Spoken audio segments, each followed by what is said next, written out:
All right, coming up in the second hour of American Sunrise, peace in the Middle East. Did you ever think you'd hear those words? Yesterday's historic truce agreement went into effect. Will it hold?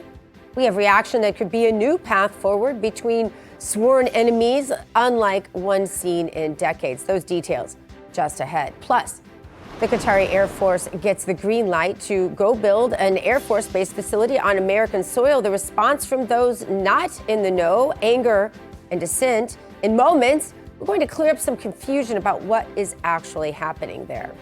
Also later, President Trump set to posthumously award Rav family Charlie Kirk the prestigious Medal of Freedom this evening. President said he would be rushing back to the United States from his trip to the Middle East to attend this ceremony. Those details, much more ahead. It's going to be a busy news week.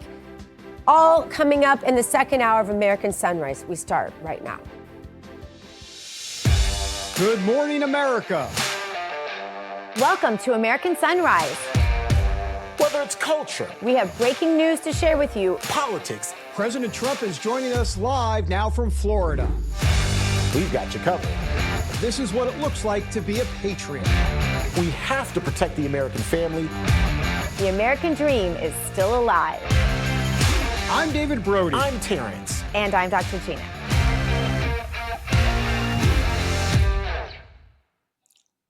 Welcome back, everybody, to the second hour of American Sunrise. I'm David Brody, coming to you from D.C. Let's go to Dr. G in West Palm and T. Bates in our Denver newsroom as we unveil the triple box. Hey, guys. So here's the thing, not to kind of start us off on a depressing note, but it is a realistic note. And Gina, I was looking at the 20 hostages that were all released yesterday. They were all men, no women. And I think that should tell you everything you need to know about Hamas, about the ideology in the radical Muslim world, that those women, and I don't even want to talk about what happened before they were murdered. But the point is that it was all men. And it was just something that struck me. Anyhow, I don't know. But I just think it does need to be pointed out and kind of goes to a bit of the mentality over there, too.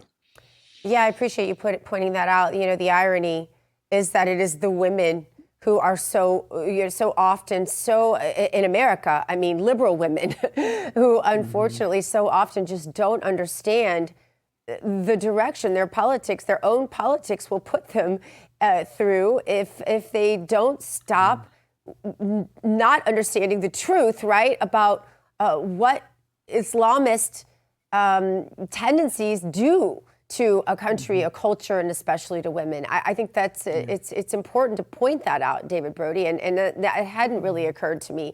I don't think, and I think most of us in America on the MAGA side of things who are reasonable, normal people, we don't think in terms of man or woman, black or white, what religion you are. We just want the best for America. We just want the best for our families and our children and to be left alone largely after that with the freedoms that we have to worship God the way we want to. So we want to respect other people.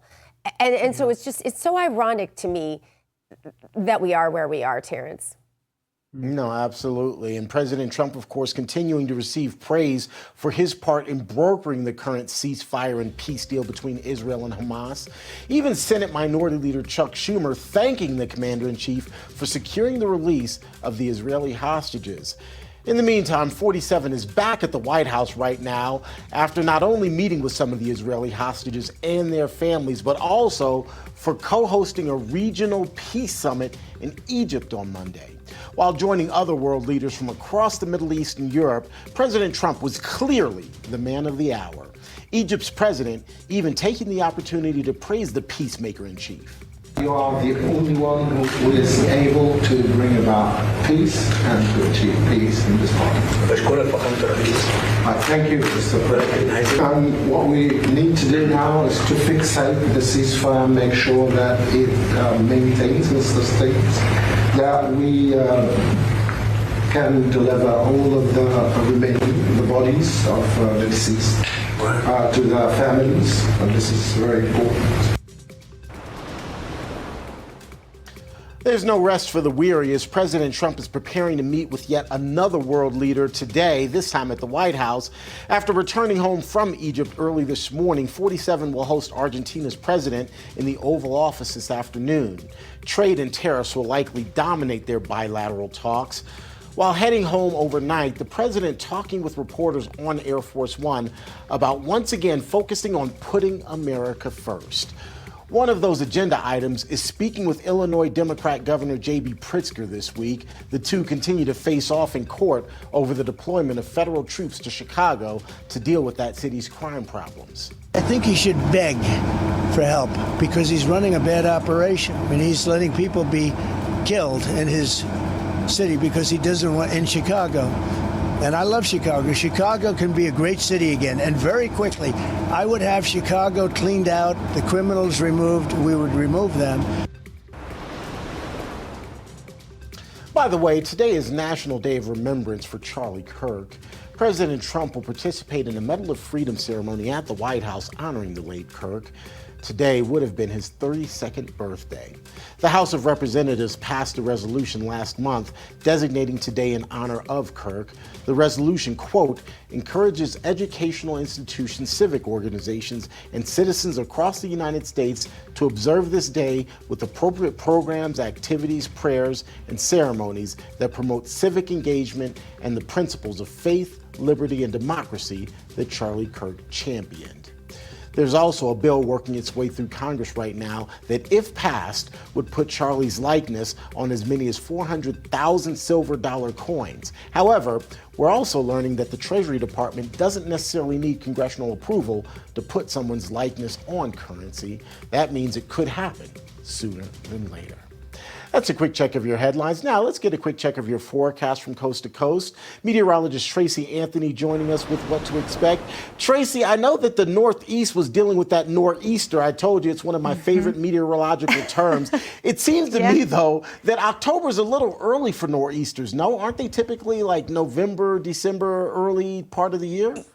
Yeah, typically, you associate these coastal systems with heavy snow and extreme low visibility, and it's pretty early. Yeah, it's warm. We've had a good amount of rain, but we're dealing with it during the high tide cycles and the king tide cycles. So yes, definitely. It's a fun word to say, Terrence, but yeah, we had some big implications. So winds reported over the last 24 hours up to 62 miles per hour across parts of New Jersey.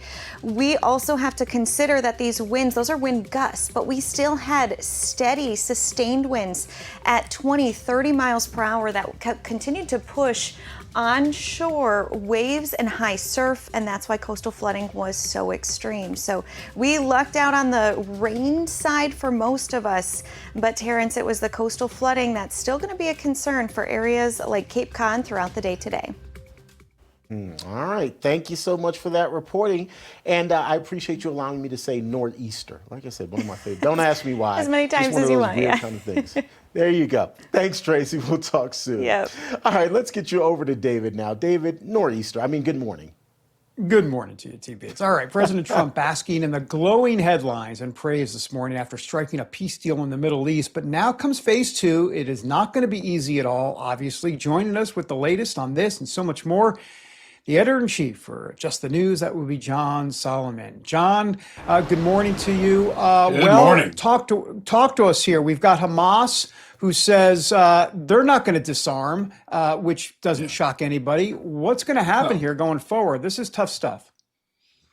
Yeah, listen, I think at the end of the day, Hamas will listen to whatever Qatar tells them to do at this point, because without Qatar, Hamas doesn't exist. And I think those are the secret weapons that Donald Trump put into place here.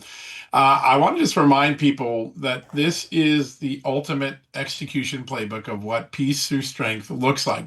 Donald Trump started with military action. He allowed Israel to go on even as the rest of the world was saying, stop Israel. He allowed them to weaken Hamas to a point where they could ultimately be forced into a deal. He struck Iran and took their nuclear weapons off the table, often at criticism, sometimes even on the right about that military. He degraded all of Iran's proxies so that they were impotent in this window. And that brought everybody to the table. And when he wanted to bring people to the table, he built a coalition of the willing. When you looked at who was at that meeting in Egypt, All the Europeans were involved in this, even those who tried to undercut Trump by recognizing the Palestinian state before Hamas had made concessions. All of the Arab states were there. Hamas is surrounded by a coalition that will not tolerate deviations and will not support them if they continued armed conflict. So Trump has the upper hand in this now going forward, and the world is aligned around him. And I want to point out one other thing that happened yesterday, because Donald Trump is always playing three-dimensional chess, and he yesterday was already expanding the chessboard, making clear overtures in his various speeches and comments to Iran. Hey, don't be isolated and poor anymore. Make a deal with us. And Russia. Which is, hey, we're always open for business when it comes to peace. Donald Trump is on offense and trying to expand the playbook, even as others were simply just celebrating the epic accomplishment of yesterday. Now, a lot of work ahead, but that is the state of play that Donald Trump has right now as he gets back to Washington. John, I want to follow up on that last point you just made. There's obviously global enthusiasm about the deal that President Trump was able to achieve in the Middle East. So does that give him some leverage in dealing with some of the other bad actors, if you will, across the world, specifically, as you mentioned, Iran and Russia, specifically Russia and Ukraine, then, if you will? Does he have some extra leverage now after this win in the Middle East to potentially put some more pressure on those other countries to get in line?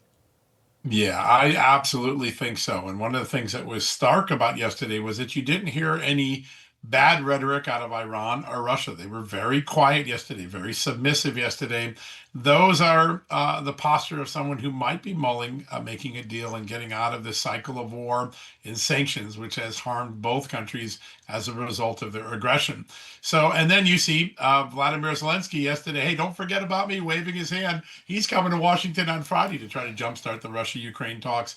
I think the table is set if Iran and Russia want to engage on a deal. There have been a lot of backdoor conversations that don't get reported, that are moving the ball down the field in little ways, building trust, building ideas. It is very possible that Iran could end up coming back to the table in some form, maybe eventually getting direct access to the U.S. team. And the same thing with Russia. Listen, Russia's been the holdout. There's been great deals on the table for them.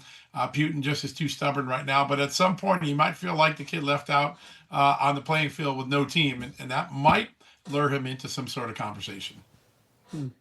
John, turning now to the Schumer shutdown, which looks like it will be dragging into another week. Democrats still demanding concessions on health care before they vote to reopen the government.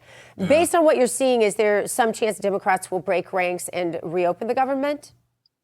I don't think so. I think what Mike Johnson said yesterday, this is likely to be the longest shutdown in American history, is probably on course for that. I think the more likely scenario is that Republicans in the House will get wobbly, Senate Republicans get wobbly, and they'll begin to make more concessions. Remember, they already made one or two concessions in trying to get Democrats to the table. I think Republicans will try to make some form of a concession that if you open the government without demands, we will engage on a health care bill as one of the first things that come out and when the Congress reopens. And so I'd be watching for an overture from Republicans, not Democrats. Now, the posturing will be no deal, nothing in the clean CR. It's got to be a clean CR. But after the clean CR, we'll let you have a vote or two on your bills and see where we go. I think that is one thing. The other thing that's going on behind the scenes, Republicans are secretly rewriting Obamacare and trying to come up with some significant fixes to things that have long been a problem to union workers and to others who see their rates go up year after year after year. So their money is used to pay for uninsured Americans. So I'd be watching for that to be put on the table in the next few days as well. John Solomon, great to have you. And by the way, what's kind of interesting here is by the time they figure out the government shutdown, that November 7th CR deadline will be right here. And they'll have like a week. Absolutely. Classic collision in Washington. Yeah. That's right. Yeah, they solved the government shutdown on November 6th, and then the continuing resolution runs out on November 7th. Great. Just the way we would like to see it. All right. Thanks, John. Awesome. Good to have you. Take care, guys. Bye-bye. Thanks, John. All right. Back in a moment, everybody. More American Sunrise after the break.